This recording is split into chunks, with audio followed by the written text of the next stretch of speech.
बनले के साथी सब के होला, बिगड़े पमुँह घुमावे है।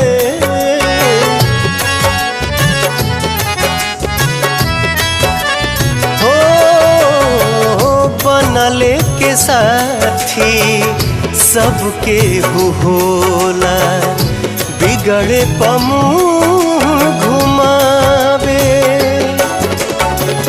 सूरज के डूबते परछाई भी, सूरज के डूबते परछाई भी अपन साथ छोड़ावे। जिंदगिया के खेला समझ में न आवे, जिंदगिया के